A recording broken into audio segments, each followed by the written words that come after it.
Hi there, I am Anne Bennette. I am a family law attorney here at Beresford booth, and today I'm going to be talking about the characterization of property in a dissolution or separation action. So with respect to a dissolution or a separation action, the court is going to have to conduct an analysis of property of the parties, and this includes essentially two categories. One is community property and the other is separate property. So what is community property? And by statute, what community property means is property that's acquired after marriage or after registration of a domestic partnership by husband or wife, individually, jointly. That is considered community property. So from the date of marriage, whatever your spouses acquire, either together or separate, is just presumably community property put into the community property pot, essentially. And the second category is called separate property. So by default, almost, separate property is considered property that's owned by a spouse before marriage, or it is property that is acquired after marriage that's acquired by gift, bequest, devise, descent, or inheritance. So this would include rents, issues, and profits that come from those separate properties. Those remain the separate property of that spouse, and that spouse can manage that property just as though they were not married without any encumbrance from the community as a whole. So this would apply to things like a house that you purchased prior to marriage. It would include things that you received in probate, say a grandparent died or something like that, and you received $1 million from that estate. So that would be your separate property, that spouse's separate property that they can invest or use as they wish, again, without encumbrance from the other spouse.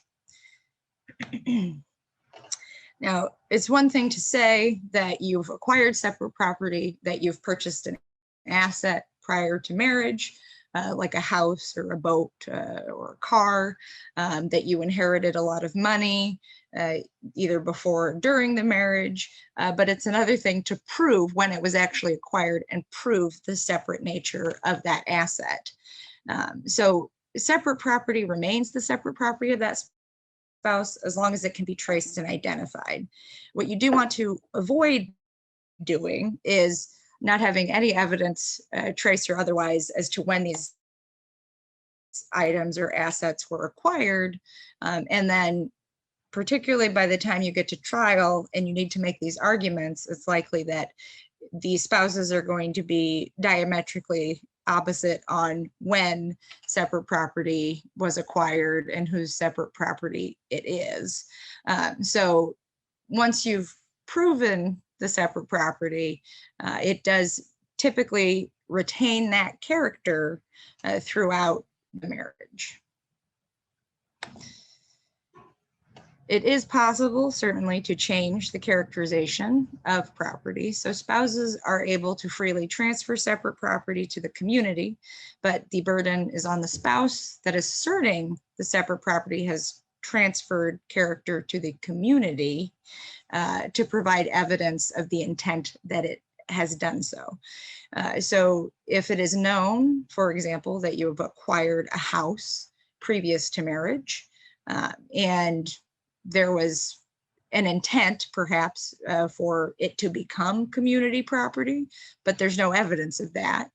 The court will typically side with what the evidence shows, which is that it was separate property acquired prior to marriage and it retained that character throughout. So here it is important to note that if any spouse, whether you are the separate property owning spouse or wishing for the separate property to become a community asset, it's very important to understand what you as spouses are wishing to do and typically create evidence in writing of that intent. It doesn't have to be extremely formal. Obviously, formal documents are typically best, but certainly any evidence in writing, which may include even emails or text messages of what you're intending to do, may qualify, but certainly evidence in writing of that intent would be important for the court to actually make that decision. And with respect to that rule, there are a couple exceptions, and an important concept when you're discussing separate or community property is commingling. So if no effort is made by the separate property owning spouse for that property to retain its separate character, and proceeds, for example, from the sale of a separate house are commingled with a community account, the longer time goes on and the more funds are used to pay for community debts and expenses or community necessities, the more likely it is that that is going to transition into what we determine to be community property. So, for example, if you sold a house that you owned before marriage and received $200,000 in proceeds, and you had a joint community account with your spouse, you deposited the $200,000 into that joint community account when the sale happened, and then you and your spouse used those funds to pay for basic necessities of the parties, to pay for community debts and expenses, and time goes by, perhaps several years, it's going to be less and less likely that the court would determine there's any sort of separate lien on whatever community property you have, because it looks like the intent was that you gifted it to the community. You've commingled it with other community funds. And in addition to that, or to add to that, there is a rebuttable presumption that arises that property acquired with separate funds during the marriage is presumed to be a gift to the community. So going back to that example, if you, again, sell that house and the proceeds are $200,000, and now you've used that $200,000 to acquire your community home that becomes your family home, where the community resides for 5, 10, 20 years, whatever it may be, then it appears that that was gifted to the community, and the intent was for there to be no separate lien or separate property attributed to that. So it's very important if, and as happens a lot, where parties get married perhaps later down the road and they already have acquired many of these assets, perhaps it's your second marriage, you decide to sell a high value asset in order to acquire a new place to live with your new spouse. If you do intend to have a lien, or you do intend to get repaid that down payment, then it is very important to evidence that in writing to ensure that the property is separate. Because in these types of cases, that separate asset is gone, but the proceeds still exist. So your house no longer exists, so the house is no longer in the running to be determined to be a separate asset. But that $200,000 of proceeds that you received are either separate or community. So if you do intend to be reimbursed any part of that, whole or otherwise, it is very important to evidence that in writing, because the more that the community uses those funds for the community benefit, it is extremely unlikely that the court is going to determine that there is any sort of separate lien for the separate owning spouse.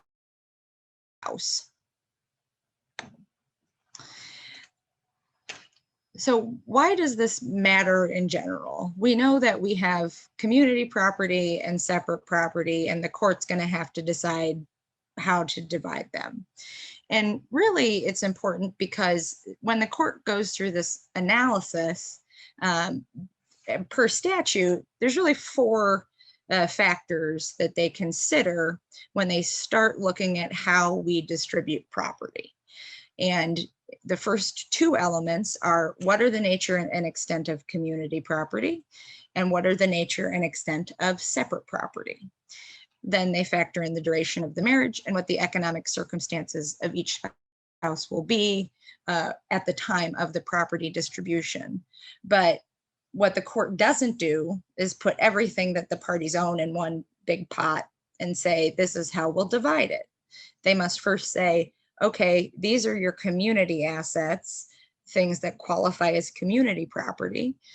And then these are things that qualify as husband's separate property or wife's separate property.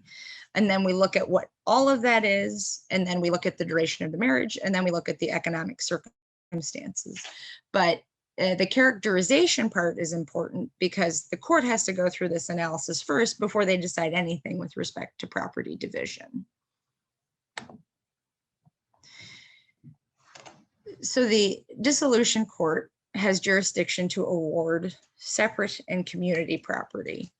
And what I have noticed in the trials that I have been litigating in the last few years is that there is a presumption of the spouses who make it to that point that if something was their separate property at the time they were married, that retains its separate character and will be awarded to them at the time that property is distributed.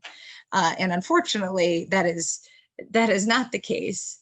And it's a bifurcated issue because if something retains its separate character, one might think, okay, that means it's mine, it's my separate property. But the second part of that is that it has to be an equitable award.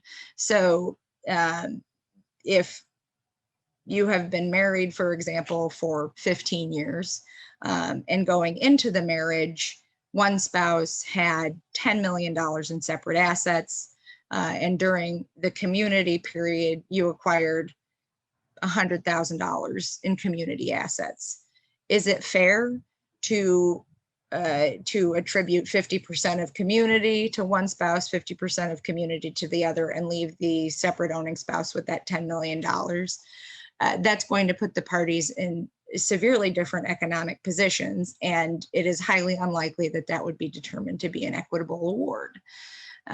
If you awarded one spouse even 100% of that community property and the other spouse 100% of their separate property, it's highly unlikely that would be determined to be equitable either, based on the duration of the marriage and the economic circumstances that the parties would find themselves in.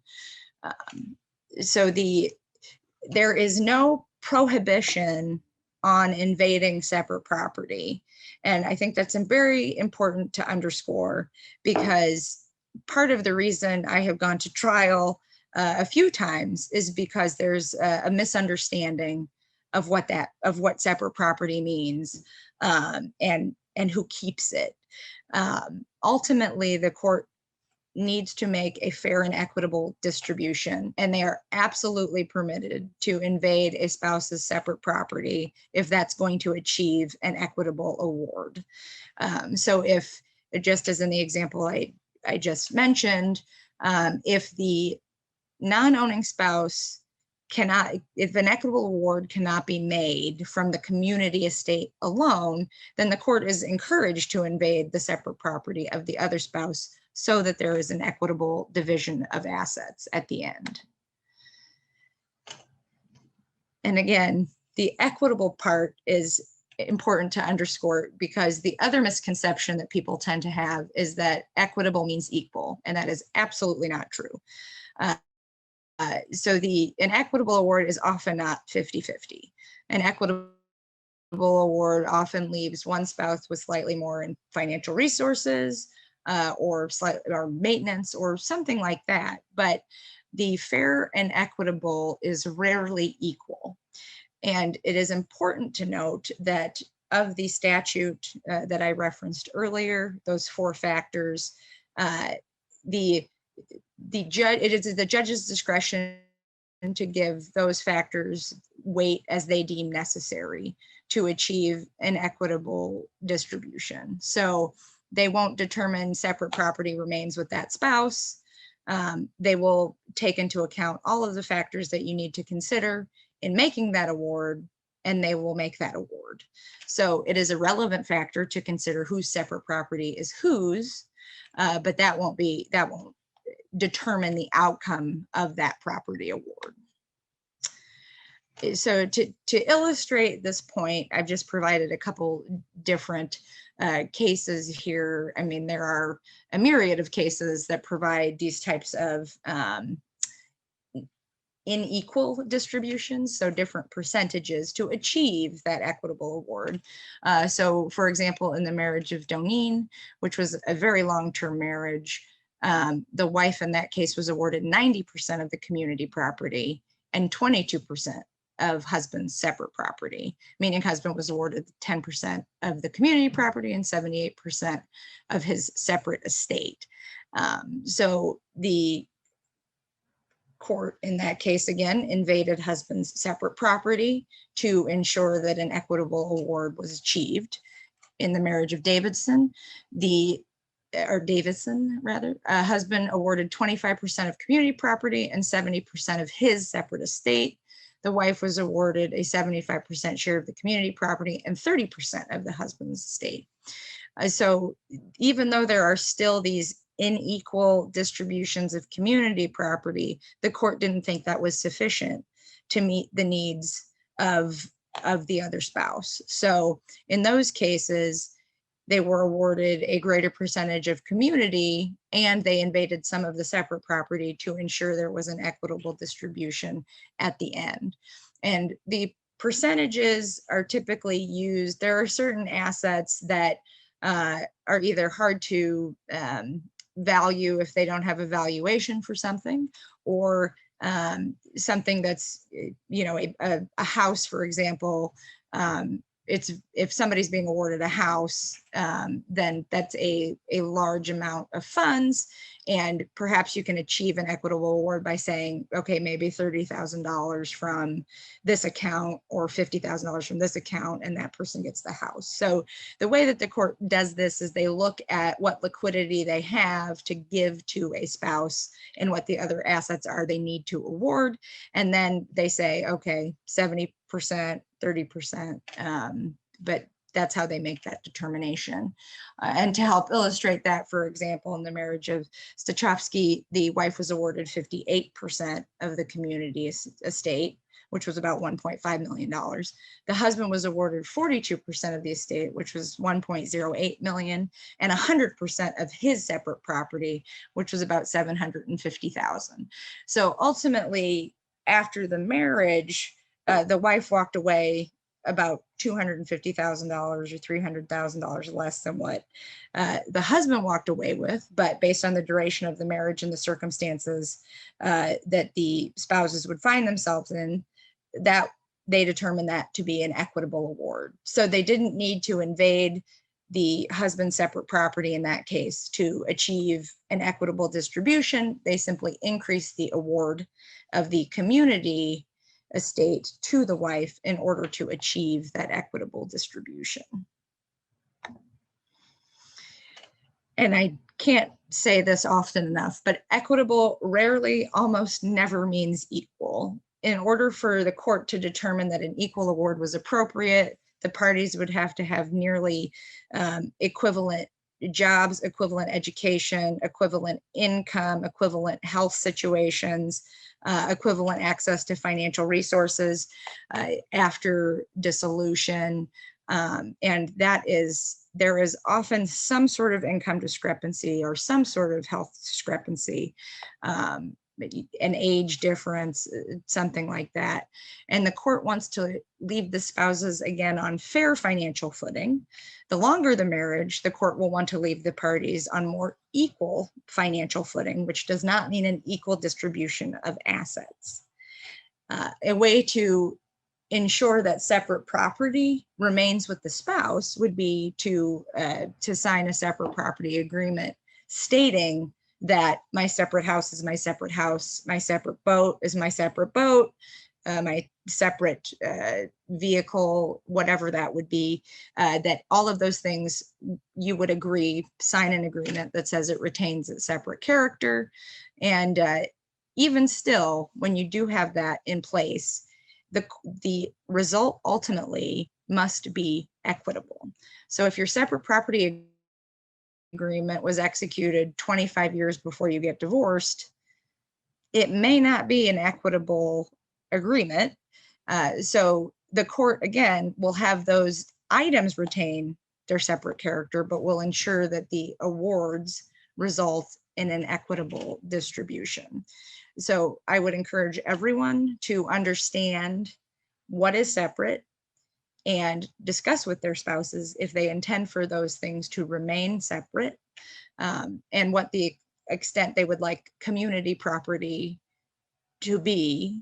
And it is always best to have evidence in writing and objective documentation as to what things are separate and what things are community.